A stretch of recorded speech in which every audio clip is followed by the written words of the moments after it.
षठ तिला एकादशी व्रत कथा। भगवान श्री कृष्ण के मुख से एकादशियों का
एक 108 बार हवन करना चाहिए। जिस दिन मूल नक्षत्र और एकादशी तिथि हो तब अच्छे पुण्य देने वाले नियमों को ग्रहण करना चाहिए। स्नान आदि नित्य कर्म से देवों के देव भगवान श्री हरि का पूजन एवं कीर्तन करना चाहिए। एकादशी के दिन उपवास करें तथा रात को जागरण और हवन करें। उसके दूसरे दिन धूप दीप नैवेद्य से भगवान श्री हरि की पूजा अर्चना करें तथा खिचड़ी का भोग लगाएं। उस दिन श्री विष्णु को पेठा, नारियल, सीताफल या सुपारी सहित अर्घ्य अवश्य देना चाहिए। तदुपरांत उनकी स्तुति करनी चाहिए। हे जगदीश्वर, आप निराश्रितों को शरण देने वाले हैं। आप संसार में डूबे हुए का उद्धार करने वाले हैं। हे कमल नयन, हे मधुसूदन, हे जगन्नाथ, हे पुंडरीकाक्ष, आप लक्ष्मी जी सहित मेरे इस तुच्छ अर्घ्य को स्वीकार कीजिए। इसके पश्चात ब्राह्मण को जल से भरा घड़ा और तिल दान करने चाहिए। यदि संभव हो तो ब्राह्मण को गौ और तिल दान देना चाहिए। इस प्रकार मनुष्य जितने तिलों का दान करता है वह उतने ही सहस्त्र वर्ष स्वर्ग में वास करता है। तिल स्नान, तिल का उपटन, तिलोदक, तिल का हवन, तिल का भोजन, तिल का दान, इस प्रकार 6 रूपों में तिलों का प्रयोग षठ तिला कहलाती है। इससे अनेक प्रकार के पाप नष्ट हो जाते हैं। इतना कहकर पुलस्त्य ऋषि ने कहा, अब मैं एकादशी की कथा सुनाता हूँ। एक बार नारद मुनि ने भगवान श्री हरि से षठ तिला एकादशी का महात्म्य पूछा।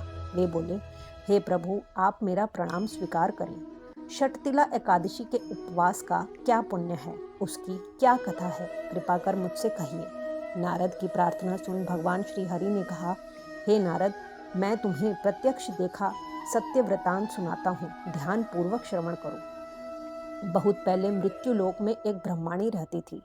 वह सदा व्रत उपवास किया करती थी। एक बार वह 1 मास तक उपवास करती रही। इससे उसका शरीर बहुत कमजोर हो गया। वह अत्यंत बुद्धिमान थी। फिर उसने कभी भी देवताओं तथा ब्राह्मणों के निमित्त अनादि का दान नहीं किया। मैंने चिंतन किया कि इस ब्रह्माणी ने उपवास आदि से अपना शरीर तो पवित्र कर लिया है तथा इसको वैकुंठ लोक भी प्राप्त हो जाएगा, किंतु इसने कभी अन्नदान नहीं किया है। अन्न के बिना जीव की तृप्ति होना कठिन है। ऐसा चिंतन कर मैं मृत्यु लोक में गया और उस ब्रह्माणी से अन्न की भिक्षा मांगी।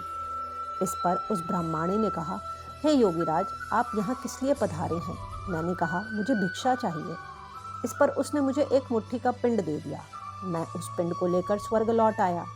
कुछ समय व्यतीत होने पर वह ब्रह्माणी शरीर त्याग कर स्वर्ग आई। मिट्टी के पिंड के प्रभाव से उसे उस जगह एक आम वृक्ष सहित घर मिला, किंतु उसने उस घर को अन्य वस्तुओं से खाली पाया। वह घबराई हुई मेरे पास आई और बोली, हे प्रभु, मैंने अनेक व्रत आदि से आपका पूजन किया है, किंतु फिर भी मेरा घर वस्त्रों से रिक्त है, इसका क्या कारण है?